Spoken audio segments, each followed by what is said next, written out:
मतलब जहरीला कहते हैं या मिक्स आटा खाने से कुट्टू का कई लोग बीमार पड़े, आपका क्या कहना है?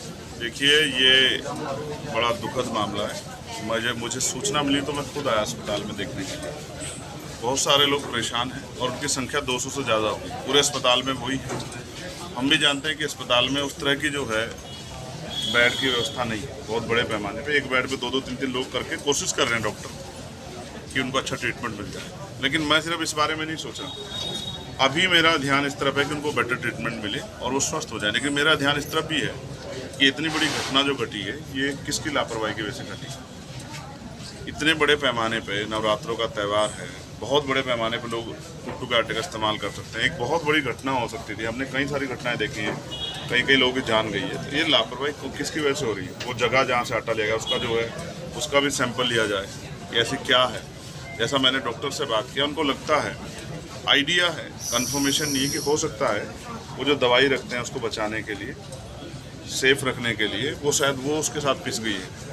तो ये एक बहुत बड़ी लापरवाही है। और इससे पहले इतने बड़े त्यौहार पे, और अगर ये जो है हमारी टीमें अगर जो है फोरेंसिक टीमें जांच नहीं कर रही हैं, ये खाद्य विभाग की लापरवाही मानते हैं? ये बिल्कुल लापरवाही है। लापरवाही नहीं, अभी ऐसे छूटने वाली नहीं है कि लापरवाही। मैं अभी दिशा कमेटी मीटिंग में पूछूंगा और मैंने बुलाया स्पेशली उनको जवाब देना पड़ेगा कि वो क्या जाँच करते हैं। सिर्फ यही है जाँच कि जाओ लोगों को डराओ और पैसे ले लो।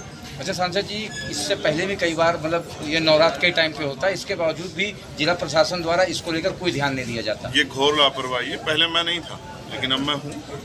अगर किसी को भी परेशानी होगी तो अंतिम व्यक्ति की जिम्मेदारी हमारे साथ है। सारे दिन भगा रहा है। मैं आज यहाँ हूँ और मेरा प्रयास रहेगा किसी गरीब को किसी तरह की परेशानी यहाँ ना हो, चाहे डायलिसिस के पेशेंट हो, चाहे जिनको ब्लड चाहिए उनके हो, या जो लोग भर्ती हैं, तमाम तरीके। और जो असुविधा है यहाँ, अगर मैं बात करूँगा एडमिनिस्ट्रेशन से, अगर मैं उनकी कोई मदद कर सकता हूँ, उनकी कोई ऐसी परेशानी, जैसे एक सबसे बड़ी समस्या आईसीयू नहीं है।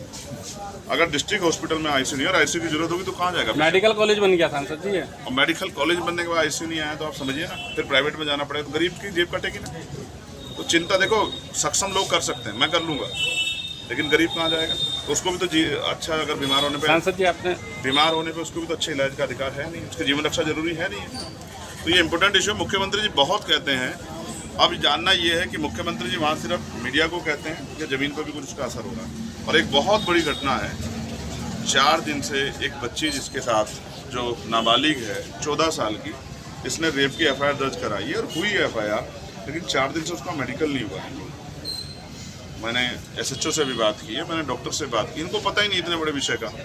कौन से थाने का मामला? ये नेटवर्क थाने का मामला है। मेरे हाथ में एफआईआर है। मैं बड़ा चिंतित हूँ कि 72 घंटे के बाद तो सिम्टम्स भी जो है कमजोर पड़ जाते हैं। अच्छा योगी, तो ऐसा लगता है कि जानबूझ के एविडेंस को खत्म करने का योगी जी कहते हैं कि बेटियों के प्रति कोई भी लापरवाही बरती नहीं जाएगी, जो छेड़छाड़ के आरोपी है या बलात्कारी है उनको गोली मार देंगे अगली चौराहे पे। इस पे क्या कहना है? मैं गोली की बात से सहमत नहीं हूँ, लेकिन मैं ये कहता हूँ, मुख्यमंत्री कुछ भी कहते रहे, मुख्यमंत्री के साथ हमारी कुछ नैतिक जिम्मेदारी बैठती है।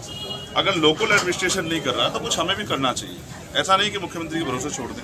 बहुत बड़ा स्टेट है, मैं मुख्यमंत्री जी का इस विषय में दोष नहीं दे रहा हूँ, लेकिन हाँ उनको ये होना चाहिए, अगर उनके मामला संज्ञान में मामला सोशल मीडिया का समय है तो उनकी टीमों की नज़र होनी चाहिए कि कहाँ इतनी बड़ी घटना नाबालिग के साथ पोस्को में आप बड़े दावे कर रहे थे और फिर अगर मेडिकल नहीं हो रहा है तो फिर कहाँ से न्याय मिल जाएगा? तो इसमें मेडिकल जो लड़की का जो मामला, नाबालिग लड़की का, इसमें आप स्वास्थ्य विभाग की जिम्मेदारी मानते हैं लापरवाही या पुलिस विभाग की? मैं तत्काल किसी को ब्लेम नहीं कर रहा, मैंने दोनों लोग पक्ष को सुन लिया।